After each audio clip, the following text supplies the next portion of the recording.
जय श्री कृष्णा, राधे राधे। आप सभी भक्तों का आपके अपने YouTube चैनल श्री कृष्ण दीवानी में हार्दिक स्वागत है। आज हम सुन रहे हैं कार्तिक मास महात्म्य अध्याय 11 की पावन कथा। सर्वप्रथम भगवान का स्मरण करते हुए सभी बोलिए ओम नमो भगवते वासुदेवाय। ओम श्री राधा कृष्णाभ्याम नमो नमः। महाराज पृथु ने नारद जी से पूछा कि हे नारद जी, पतिव्रता स्त्री कैसी होती है, उसका आचरण कैसा होता है, उसके लक्षण क्या हैं?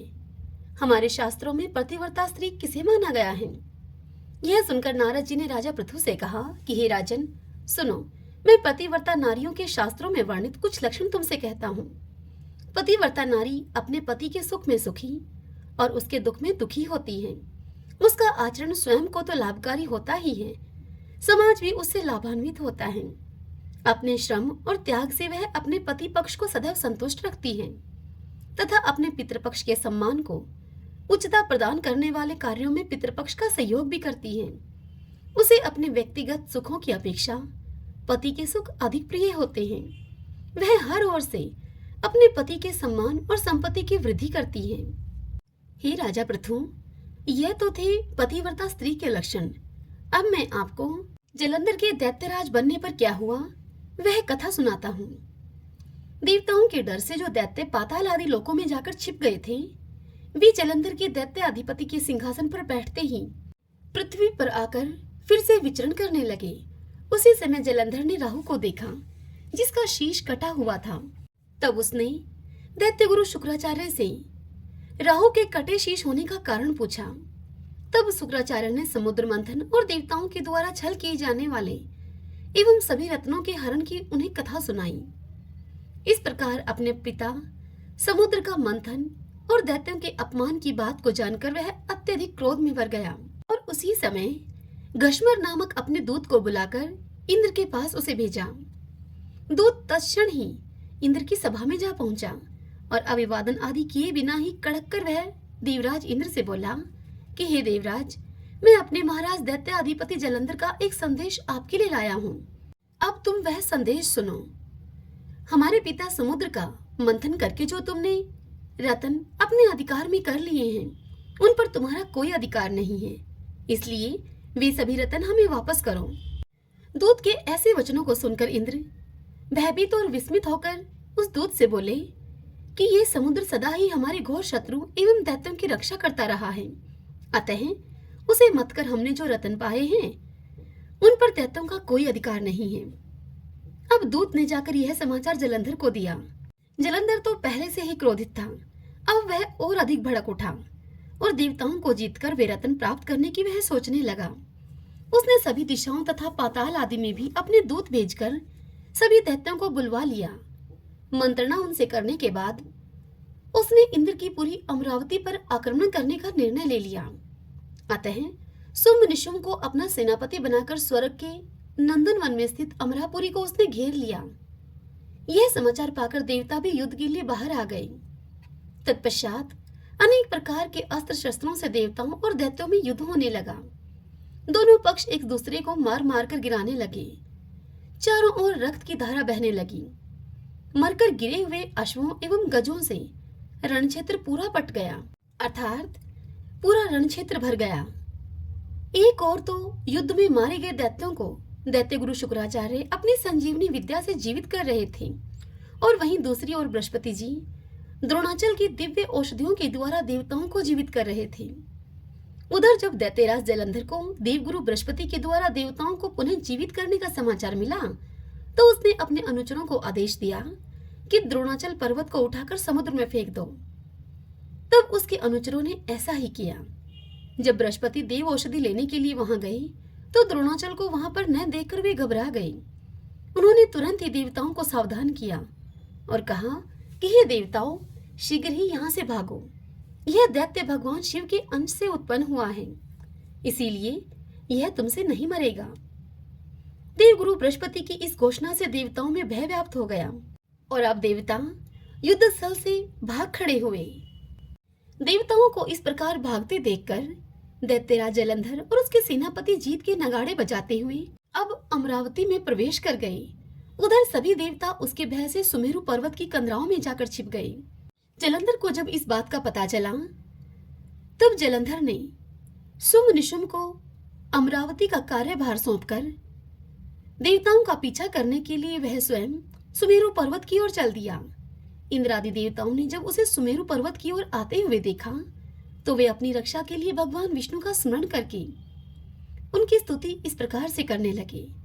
देवताओं ने स्तुति करते हुए कहा कि हे कच्छमछ आदि अनेक रूप धारण करके अपने भक्तों के दुखों को मिटाने वाले, हे सारी सृष्टि का पालन और संहार करने वाले, शंख चक्र गदा और पद्म को धारण करने वाले प्रभु, आपको बारंबार नमस्कार है। हे लक्ष्मी रमणा, हे दैत्यों का नाश करने वाले, हे पीतांबरधारी, हे शरणागतों के रक्षक, आपको नतमस्तक नमस्कार है। जलंधर नामक दैत्य के संताप से पीड़ित हम देवताओं के समस्त संतापों को हरने वाले तथा चंद्र सूर्य दो नेत्रों वाले, आपको नमस्कार है। नारद जी राजा पृथु से इस कथा को सुनाते हुए आगे कहते हैं कि हे राजा पृथु, कोई मनुष्य भगवान की जब इस संकट नाशक स्तुति को पढ़ता है, तब उसके समस्त संकट भगवान स्वयं दूर करते हैं। सो हे राजा पृथु, देवताओं की इस स्तुति को सुनकर और उनके महान दुखों को देखकर भगवान श्री हरि शीघ्रता से उठे और गरुड़ पर सवार होकर चलने को उद्यत हुए। तब श्री लक्ष्मी जी उनसे बोली कि भगवान, मैं आपकी परम प्रिया हूँ, तब भी क्या आप मेरे भाई का वध करेंगे? यह सुनकर श्री नारायण भगवान लक्ष्मी से बोले कि भगवान शंकर से उत्पन्न होने और ब्रह्मा जी के वचन के कारण हम तुम्हारे भाई को कदापि नहीं मारेंगे। हम तुम्हें यह वचन देते हैं, किंतु देवताओं की रक्षा करना भी हमारा परम कर्तव्य है। ऐसा कहकर भगवान विष्णु आयुधों से युक्त होकर देवताओं की रक्षा के लिए गरुड़ पर सवार होकर वहां से चल दिए। भगवान विष्णु के सुमेरु पर्वत क्षेत्र में पहुंचने पर बहुत से दैत्य तो गरुड़ के पंखों के वेग से ही मारे गए। यह देखकर दैत्यराज जलंधर क्रोध में भरकर युद्ध के लिए भगवान विष्णु के सम्मुख आया। देखते ही देखते दोनों में घोर संग्राम होने लगा। आकाश अब पूरा बाणों से ढक गया।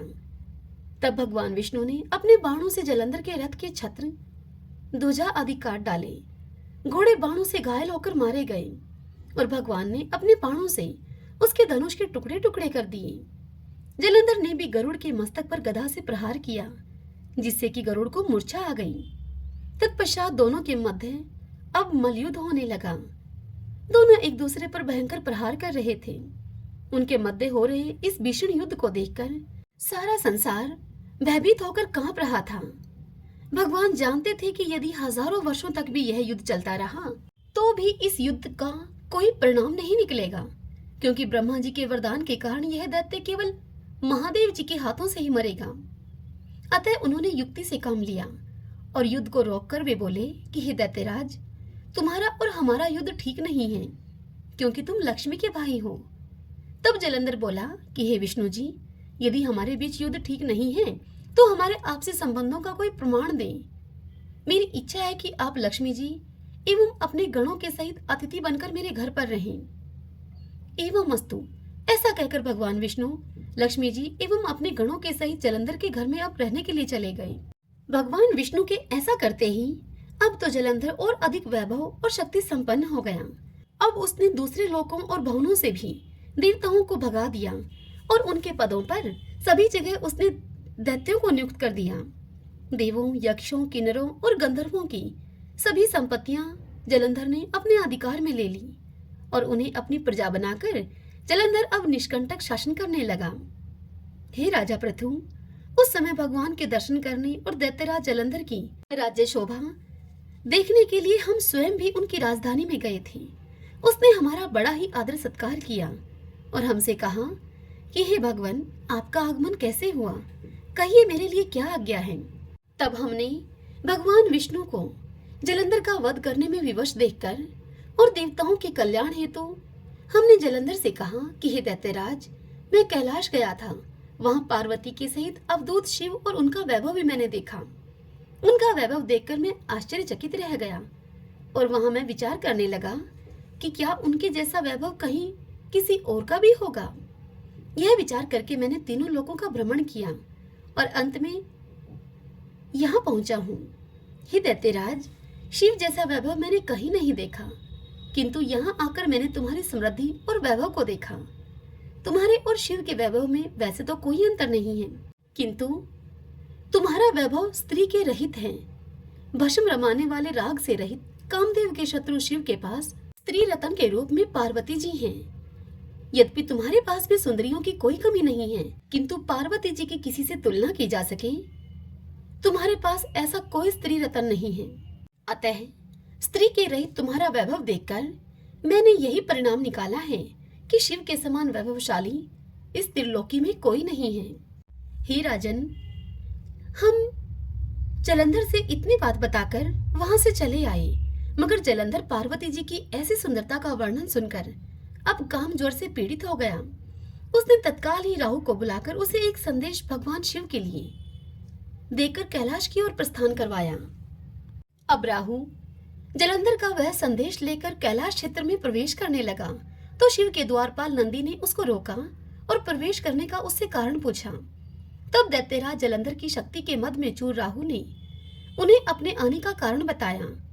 कारण जानकर शिवगणों को बड़ा ही क्रोध आया। उन्होंने राहु को पकड़कर तत्काल ही भगवान शिव के सामने उपस्थित कर दिया। राहु ने भगवान शंकर के सामने भी निडर होकर कहा कि हे शिव, मैं तीनों लोकों के राजाधिराज और समस्त रत्नों के स्वामी दैत्यराज जलंधर का दूत हूँ। अब आप उनकी आज्ञा को सुने। दैत्यराज जलंधर ने कहा है कि शमशानवासी तथा भस्म लेपी जटा जूटधारी तुम्हारे जैसे अवधूत के पास पार्वती जैसी परम सुंदर स्त्री शोभा नहीं देती। चूंकि मैं तीनों लोगों का स्वामी हूँ और सभी रतन मेरे अधिकार में हैं, और चूंकि पार्वती भी एक स्त्री रतन है, अतः उसकी शोभा मुझ जैसे वीर पुरुष के पास होने में ही है, किसी भस्मधारी योगी के पास रहने में नहीं है। राहु की इस बात को सुनते ही भगवान शिव की दोनों भ्रकुटियां तन गईं और उनकी बाहों से एक अति ही भयंकर पुरुष उत्पन्न हुआ। उसका मुख सिंह के समान और उस पुरुष की आंखें अग्नि की भांति दहक रही थीं। उसके सारे शरीर पर बड़े बड़े बाल थे। वह पुरुष उत्पन्न होते ही अपना विकराल मुख फैलाकर राहु को खाने के लिए उसकी ओर लपका। यह देखकर राहु भयभीत होकर बोला कि हे देवादिदेव, हे महादेव, मैं तो एक ब्राह्मण हूं और दूसरे का दूत बनकर यहाँ पर आया हूं। कृपा करके मुझे दंडित न करें। राहु की इस करुण पुकार को सुनकर उन्होंने उसे आकाश में फेंक देने के लिए आदेश दे दिया। उस भयंकर पुरुष ने भगवान शिव की आज्ञा का पालन किया और फिर वह पुरुष भगवान शंकर के सम्मुख आकर बोला कि हे प्रभु, मैं भूखा हूं, कृपा करके मुझे कुछ खाने के लिए दीजिए। तब भगवान शिव ने उससे कहा कि तुम अपने हाथ पैरों को खाओ। उनकी आज्ञा पाते ही उसने अपने हाथ पैरों का भक्षण कर लिया। उसके बाद भी वह भूख भूख करने लगा। तब भगवान शंकर ने उसे आज्ञा दी कि वह अपने बाकी शरीर को भी खा जाए। आज्ञा मिलते ही उसने अपना धड़ भी खा लिया और तृप्त हो गया। अब उसका केवल मुख ही शेष बचा। तब भगवान शिव ने प्रसन्न होकर उससे कहा कि तुमने मेरी आज्ञा का पालन किया है, इसलिए आज से तुम्हारा नाम कीर्ति मुख होगा। आज से मैं तुम्हें अपना द्वारपाल नियुक्त करता हूँ। तुम्हारी पूजा के बिना हमारी पूजा निष्फल रहेगी। उधर राहु आकाश में जाकर बाबर नामक एक देश में जाकर गिरा। जब जलंधर को उसकी ऐसी दुर्दशा का समाचार मिला तो उसके क्रोध की कोई सीमा न रही। उसने शिवजी से युद्ध करने की अब ठान ली और 1 करोड़ दैत्यों की सेना लेकर अपनी पुरी से वह निकला। अब वह कैलाश की ओर बढ़ने लगा। उसी समय उसकी दृष्टि दैत्य गुरु शुक्राचार्य और राहु पर पड़ी, जो कि उसी की ओर आ रहे थे। इसी प्रकार और भी बहुत से अपशगुन हुए, किंतु क्रोध के आवेग के कारण उसने उनकी ओर कोई ध्यान ही नहीं दिया। उसकी सेना से आकाश पूरा ढक गया। सेना के भयानक कोलाहल से दशों दिशाएं गूंज उठी। श्रीमन नारायण नारायण हरि हरि, भजमन नारायण नारायण हरि हरि। ओम नमो भगवते वासुदेवाय। ओम श्री कृष्णाय नमो नमः। आइए भगतजनों, अब हम कार्तिक मास की कथाएं सुनते हैं। तुलसी जी की कथा। सभी बोलिए तुलसी मात की जय। कार्तिक का महीना आया तब सभी औरतें तुलसी माता को सींचने के लिए आती। सभी तो सींचकर तुलसी माता को वापस चली जाती, किंतु एक बुढ़िया माई वहां आती और तुलसी माता से कुछ ऐसा कहती। वह कहती, हे तुलसी माता, सत की दाता, मैं तेरा बिरला सींचती हूँ, तो मुझे बहू दे, पीले रंग की धोती दे, मीठा मीठा ग्रास दे, बैकुंठ में वास दे, चटक की चाल दे, अच्छी मौत दे, चंदन का काठ दे, अच्छा राज दे, दाल भात खाने को दे, और 11 के दिन श्री कृष्ण का कांधा दे। तब तुलसी माता यह बात सुनकर सूखने लगी।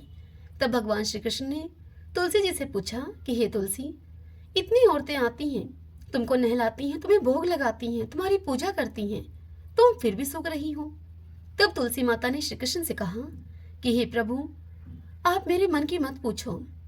तब भगवान ने कहा कि अगर यह बात मैं नहीं पूछूंगा तो कौन पूछेगा। तब तुलसी माता ने कहा कि एक बुढ़िया माई मेरा पूजन करने के लिए रोज आती है, और पूजन करने के बाद मुझे वह यह बात कहकर जाती है, मैं उसे और तो सब कुछ दे दूंगी, लेकिन श्री कृष्ण का कांधा उसे कैसे दूंगी।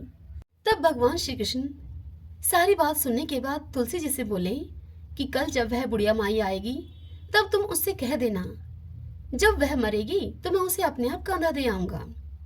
अब समय बीतने के अनुसार कुछ समय के बाद ही कुछ दिनों में वह बुढ़िया माई मर गई। अब गांव के सभी लोग इकट्ठे होकर उस बुढ़िया माई को लेकर जाने लगे। तब वह बुढ़िया माई इतनी भारी हो गई कि वह किसी से भी ना उठे।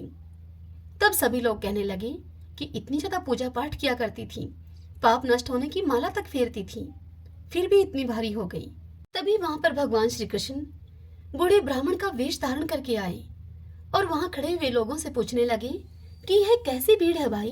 तब वहां पर खड़े हुए आदमी कहने लगे कि यह बुढ़िया माई मर गई है, पापनी थी, इसीलिए किसी से उठती भी नहीं। तब भगवान ने उन लोगों से कहा कि मेरे को इसके कान में एक बात कहने दो, तो यह आसानी से उठ जाएगी।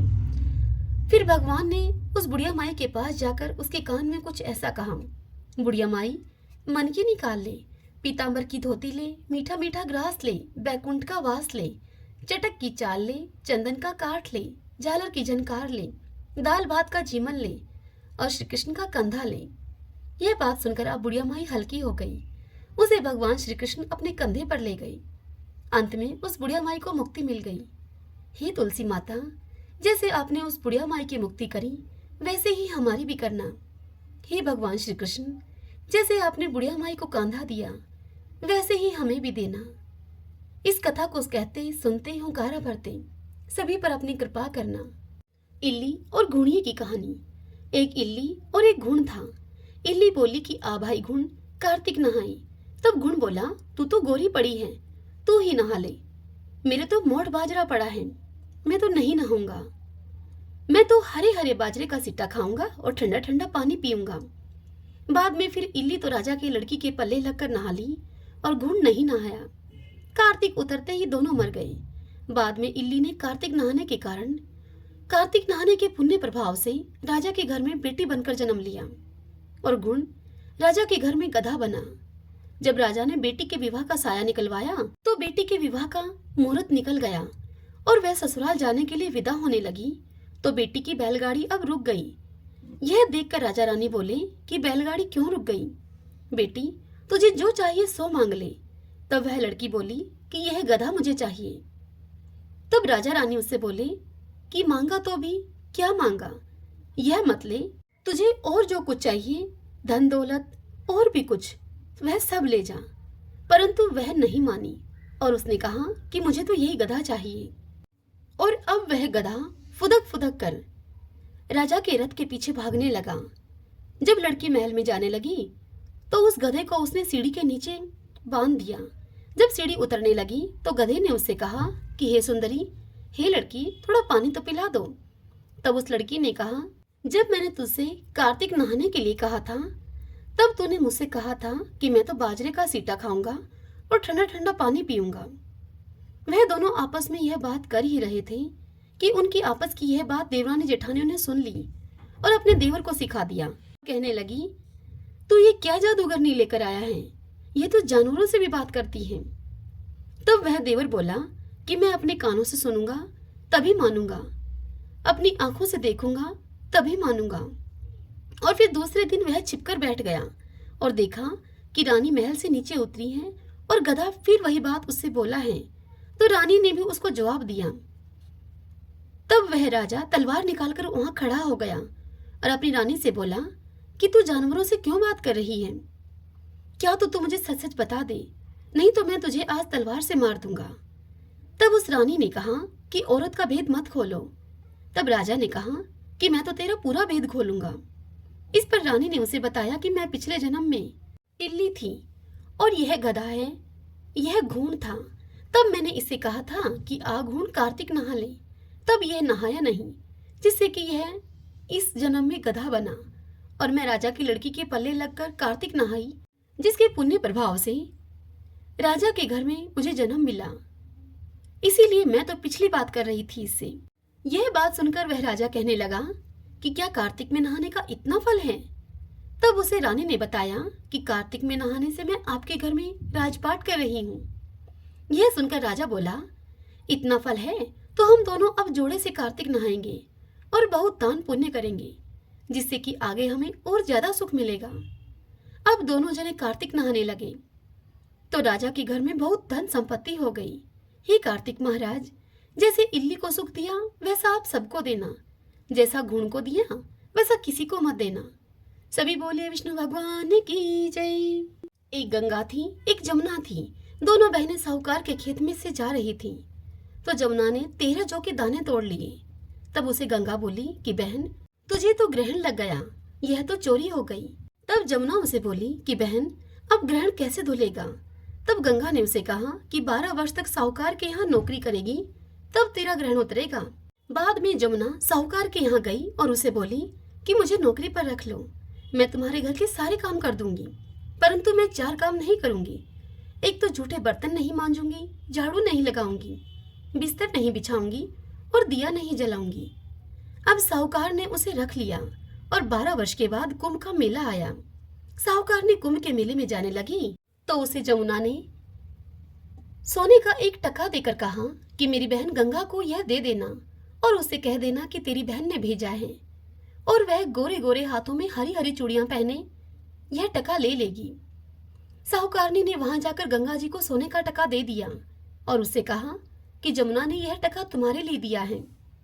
अब गंगा ने हाथ पसार कर वह टका ले लिया और उससे बोली कि मेरी बहन जमुना से कहना कि तेरे 12 वर्ष अब पूरे हो गए हैं, इसलिए तू अब आ जा। साहूकारनी अपने घर को आए तब जमुना मटके में पानी भर रही थी। तब वह जमुना से दोनों कहने लगे कि तेरी बहन को सोने का टका हमने दे दिया है और उसने तुम्हारे लिए कहा है कि अब तेरे 12 वर्ष पूरे हो गए हैं, सो तू अब आ जा। इतना सुनते ही जमुना जी वहां से सहस्त्रधारा होकर बहने लगी। तब साहूकार ने दोनों जमुना जी के पैरों में गिर गए और उससे बोले कि अब हमारा ग्रहण कैसे उतरेगा? आपने हमारे घर में जो काम किया है, इसीलिए हमारा ग्रहण अब कैसे उतरेगा? जब जमुना जी गंगा जी के पास पहुंची तब जमुना जी से बोली गंगा जी कि तू साहूकारनी को धैर्य बंधाकर आई है या नहीं? तब जमुना जी ने उनको बताया कि मैं तो कुछ भी नहीं कहकर आई हूँ। तब गंगा जी जमुना से बोली कि उनके पास जा और उनको धीरज देकर आ, नहीं तो उन्हें संतोष कैसे मिलेगा? तब जमुना जी साहूकारनी से स्वप्न में बोली कि उठो, मैं जमुना हूँ, तुम ऐसे क्यों पड़े हो? उठकर कुछ खाओ पियो। तब वह बोले कि हम कैसे उठें, हमें तो ग्रहण लगा है, मैंने तुम्हारे से ऊंचा नीचा सारा काम करवाया है। यह सुनकर जमुना जी उन्हें बोली कि तुम्हें ग्रहण नहीं लगा है, मैं तो अपना ग्रहण उतारने के लिए तुम्हारे घर में आई थी। जब मैं तुम्हारे खेत से जा रही थी तो मैंने तुम्हारे खेत से जो कि 13 दाने तोड़ लिए थे, इसीलिए मेरा ग्रहण उतर गया है। अब मेरे 12 वर्ष अब पूरे हो गए थे, इसीलिए तुम्हारी मुक्ति हो जाएगी। तब उन्होंने उठकर देखा तो उनके सारे घर में बहुत सा धन हो गया है। हे गंगा जमुना माता, जैसे साहूकारनी को आपने दर्शन दिए और उनकी मुक्ति करवाई, वैसे ही हमारी भी करना, हमारे सारे परिवार की करना। इस कथा को कहते सुनते हुंकारा भरते सब पर अपनी कृपा करना। एक बूढ़े की 7 बहुएं थी। वह अपनी बहुओं से बुलाकर कहने लगा, बहुओं, मेरा तो कार्तिक नहाने का मन है, क्या तुम यह मेरा नियम निभा दोगी? तब बूढ़े की 6 बहुओं ने उसे मना कर दिया, परंतु सबसे बड़ी बहू बूढ़े से कहने लगी कि पिताजी, मैं यह आपका नियम निभा दूंगी, आप मेरे यहाँ आकर कार्तिक स्नान कर लेना। बूढ़ा अब हर रोज सुबह उठकर नदी पर जाकर स्नान करके आता और अपनी धोती बड़ी बहू के घर के आंगन में सुखा देता था। बूढ़े की धोती में से जैसे जैसे पानी के टपके नीचे धरती पर स्पर्श करते, वैसे ही वहां आंगन में हीरे मोती बन जाते। यह देखकर 6 बहुएं अपने ससुर से कहने लगी कि पिताजी, आप हमारे यहाँ आकर नहा लेना। तब बूढ़ा उनसे कहने लगा कि ठीक है बहू, मुझे तो नहाना ही है, सो तुम्हारे यहाँ नहा लूंगा। अगली सुबह बूढ़े ने नहा धोकर अपनी धोती उस बहू के आंगन में सुखाई तो वहां हीरे मोती नहीं गिरे। तब सारी बहू ससुर से कहने लगी कि उसके यहाँ तो हीरे मोती गिरते हैं और हमारे यहाँ कीचड़ ही कीचड़ हो जाता है। आप तो हमारे यहाँ पाप से नहाते हैं। आप ऐसा करो, आप उन्हीं के यहाँ नहा लिया करो। अब बूढ़ा फिर से बड़ी बहू के यहाँ नहाने लग गया। रोज सुबह धोती सुखा देता तो धोती में से गिरने वाले पानी के टपके हीरे मोती बन जाते। इस प्रकार अब कार्तिक महीना समाप्त होने को हुआ। तब बूढ़े को बड़ी चिंता होने लगी। यह देखकर बड़ी बहू ने उस बूढ़े से पूछा कि पिताजी, आप इतनी चिंता में क्यों हैं? तब बूढ़े ने उस बहू से कहा कि बहू, मेरा कार्तिक महीना समाप्त होने को आया है और मेरा मन करता है कि मैं एक दिन सारे परिवार वालों को खाने का न्योता देकर आऊं और उन्हें जिमाऊं। यह सुनकर बड़ी बहू बोली कि पिताजी, इसमें चिंता की क्या बात है? आप सारे परिवार वालों को खाने का न्योता दे आओ। जब बूढ़ा न्योता देने के लिए उन 6 बहुओं के पास गया तो सभी 6 बहुएं कहने लगी कि जब तक आपके घर में वह बड़ी बहू रहेगी तब तक हम खाना खाने के लिए नहीं आएंगे। अब बूढ़ा अपने घर को वापस आया और आकर फिर से चिंता मगन होकर बैठ गया। तब बड़ी बहू ने फिर से पूछा कि पिताजी, अब किस बात की चिंता है? तब बूढ़े ने कहा कि बहू, उन सब का कहना है कि जब तक तुम यहाँ घर पर रहोगी तब तक उनमें से कोई भी खाना खाने के लिए नहीं आएंगी। तब बड़ी बहू कहने लगी कि इसमें चिंता की कोई बात नहीं है, मैं अपनी 4 रोटी लेकर खेत पर चली जाऊंगी। आप उन्हें फिर से खाने का न्योता देकर आओ। बूढ़े ने ऐसा ही किया। तब वे सारी बहुएं खाना खाने के लिए आई। उन्होंने कुछ तो खाना खाया और बचे हुए खाने में मिट्टी और कंकड़ डालकर चली गई। उन सब ने सोचा कि अगर हम कंकड़ और मिट्टी डाल देंगे तो बड़ी बहू को इससे परेशानी होगी। वहीं दूसरी ओर बड़ी बहू खेत में बैठी हुई यह कह रही थी कि राम जी की चिड़िया, राम जी का खेत, चुगलो चिड़िया भर भर के पेट। मेरे ससुर ने तुम्हें घर में जगह दी है और मैंने खेत में दी है। इस प्रकार से वह बड़ी बहू चिड़ियों को बाजरा डालकर अब घर पर आ गई। तब बूढ़ा उदास हुआ बैठा था। अब बूढ़े को उदास हुआ देखकर बड़ी बहू को भी चिंता हो गई। वह पूछने लगी कि पिताजी, सब अच्छे से निमट तो गया ना, अब आप उदास क्यों हैं? तो वह कहने लगा कि बहू, तुम्हारी देवरानी जेठानी आई थी और उन्होंने अच्छे से खाया पिया। बचे हुए खाने में वह कंकड़ मिट्टी डालकर चली गई, सो तुम्हारे लिए कुछ भी नहीं बचा है। यह सुनकर वह बड़ी बहू बोली कि कोई बात नहीं पिताजी, मेरा क्या है, मैं तो 4 रोटी फिर भी बनाकर खा लूंगी। बाकी सब तो ठीक ठाक से निमट गया ना। तब वह बूढ़ा बोला कि हाँ, बाकी सब कुछ अच्छे से निमट गया, कुछ भी कम नहीं पड़ा। तब बड़ी बहू घर के अंदर गई तो जाकर वह क्या देखती है कि जिस खाने में वह मिट्टी कंकड़ डालकर गई थी उनमें हीरे मोती बिखरे पड़े हैं और घर अब महल हो गया है। सारा घर धन दौलत से भर गया है, अन्न के भंडार भर गए हैं। तब उसने ससुर से कहा कि पिताजी, आप तो कह रहे थे कि मेरे लिए कुछ भी नहीं है। मेरा घर तो हीरे मोतियों से भर गया है, जहाँ देखूं वहाँ धन दौलत की वर्षा हो रही है, अन्न के भंडार भरे हुए हैं, घर महल बन गया है। यह सुनकर बूढ़े ने कहा कि बेटी, तुमने मेरा कार्तिक स्नान पूरे मन से निभाया था और उन्होंने पाप से निभाया था। तुम पर कार्तिक देवता प्रसन्न हुए हैं, सो उनकी कृपा से तुम्हारा घर हीरे मोतियों से भर गया है। हे मेरे कार्तिक देवता, जैसे आप उस बड़ी बहू पर बरसे वैसे ही सब पर बरसना।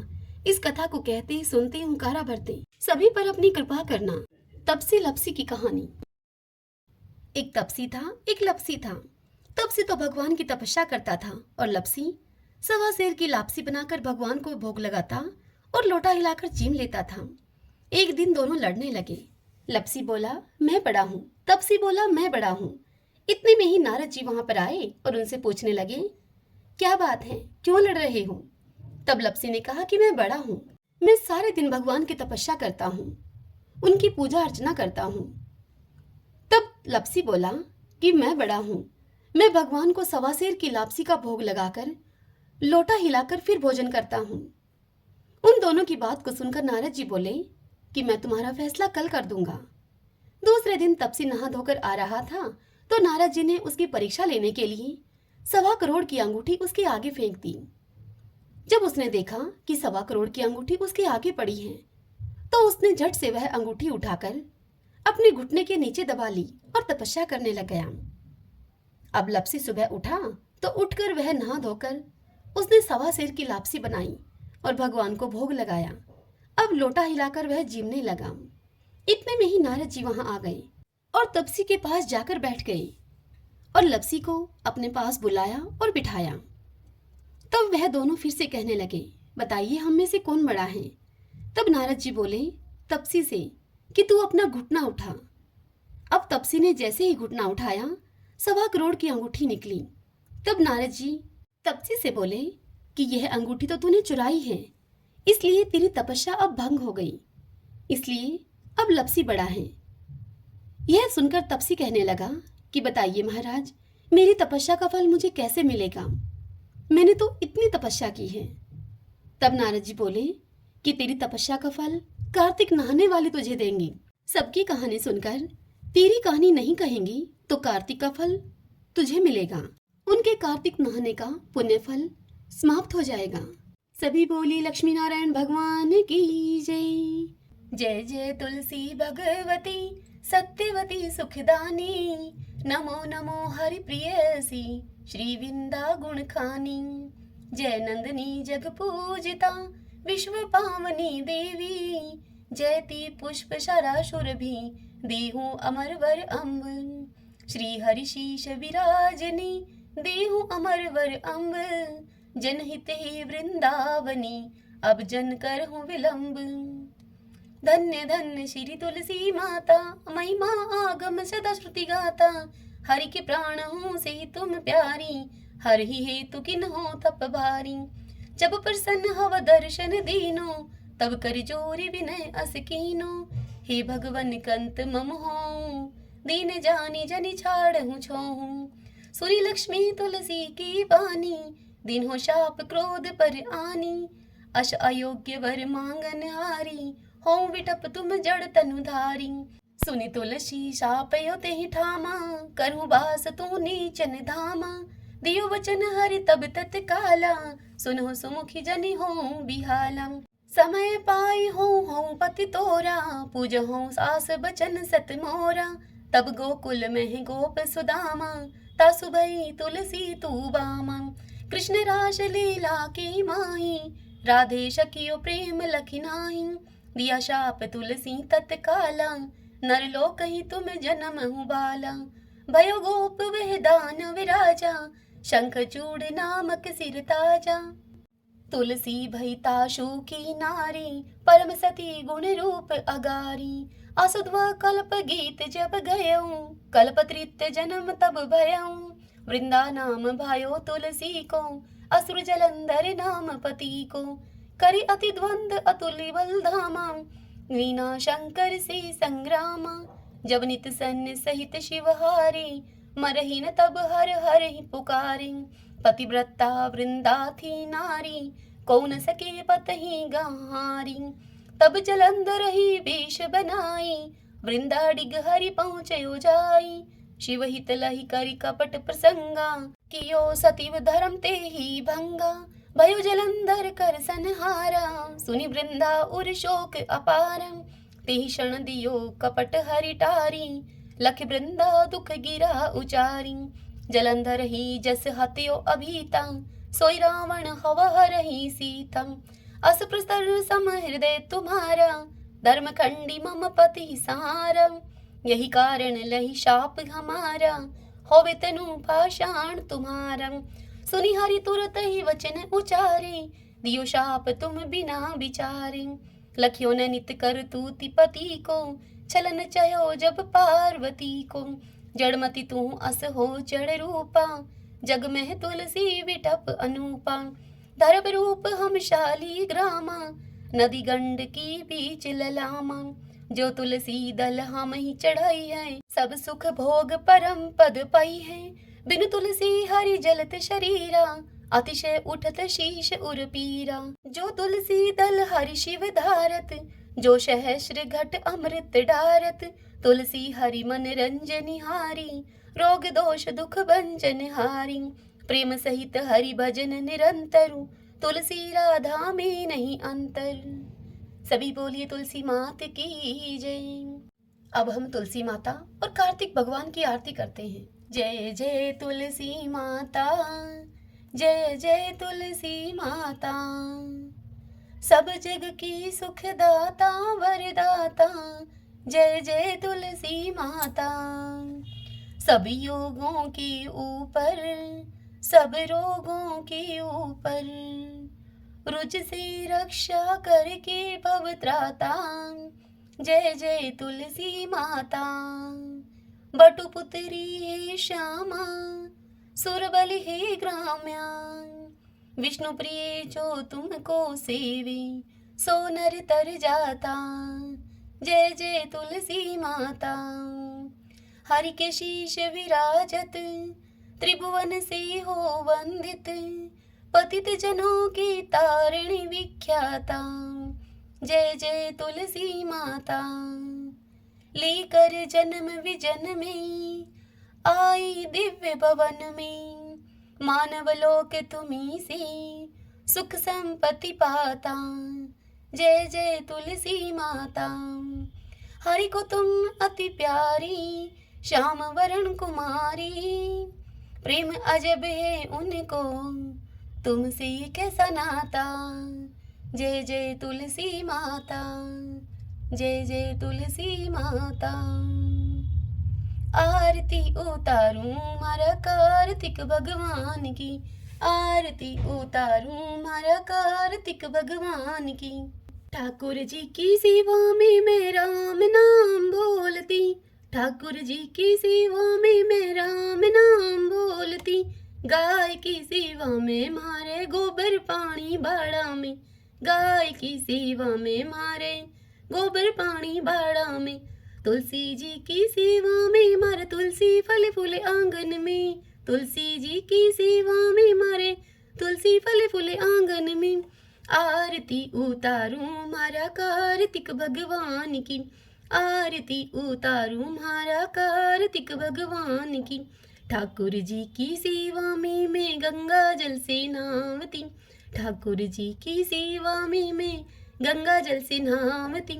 गाय की सेवा में मारे दूध दही पी लोना में, गाय की सेवा में मारे दूध दही पी लोना में। तुलसी जी की सेवा में मारे बरकत है घर आंगन में, तुलसी जी की सेवा में मारे बरकत है घर आंगन में। आरती उतारूं मारा कार्तिक भगवान की, आरती उतारूं मारा कार्तिक भगवान की। ठाकुर जी की सेवा में तिलक लाग्यो मारा माथा में, ठाकुर जी की सेवा में तिलक लाग्यो मारा माथा में। गाय की सेवा में मारे घी धरो से घिलड़ी में, गाय की सेवा में मारे घी धरो से घिलड़ी में। तुलसी जी की सेवा में मारा दीवा बाती ग्यारा में, तुलसी जी की सेवा में मारे दीवा बाती ग्यारा में। आरती उतारूं मारा कार्तिक भगवान की, आरती उतारूं मारा कार्तिक भगवान की। ठाकुर जी की सेवा में माखन मिश्री दोना में, ठाकुर जी की सेवा में माखन मिश्री दोना में। गाय की सेवा में मारे छाछ राबड़ी थाली में, गाय की सेवा में मारे छाछ राबड़ी थाली में। तुलसी जी की सेवा में मारे अखंड सुहाग साथ में, तुलसी जी की सेवा में मारे अखंड सुहाग साथ में। आरती उतारूं मारा कार्तिक भगवान की, आरती उतारूं मारा कार्तिक भगवान की। ठाकुर जी की सेवा में नित उठ मंदिर जावती, ठाकुर जी की सेवा में मैं नित उठ मंदिर जावती।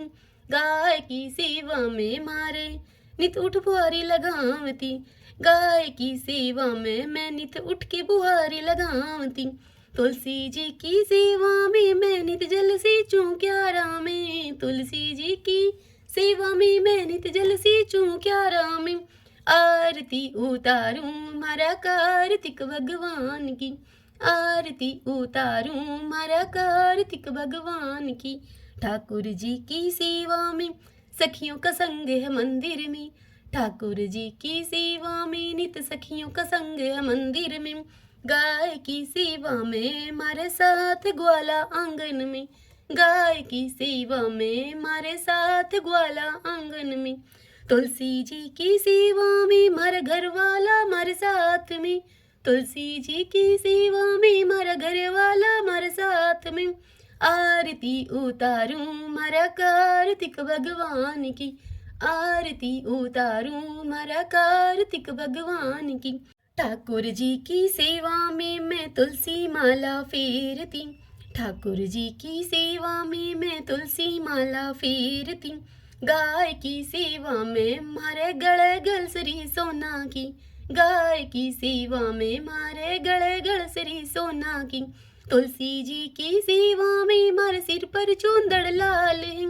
तुलसी जी की सेवा में मारे सिर पर चुंदड़ी लाल है, आरती उतारूं मारा कार्तिक भगवान की, आरती उतारूं मारा कार्तिक भगवान की, ठाकुर जी की सेवा में मैं बैकुंठा में जावती, ठाकुर जी की सेवा में मैं बैकुंठा में जावती, गाय की सेवा में मैं पापों से मुक्ति पावती, गाय की सेवा में मैं पापों से मुक्ति पावती, तुलसी जी की सेवा में मैं सातों जन्म सुख पावती, तुलसी जी की सेवा में मैं सातों जन्म सुख पावती, आरती उतारूं मारा कार्तिक भगवान की, आरती उतारूं मारा कार्तिक भगवान की।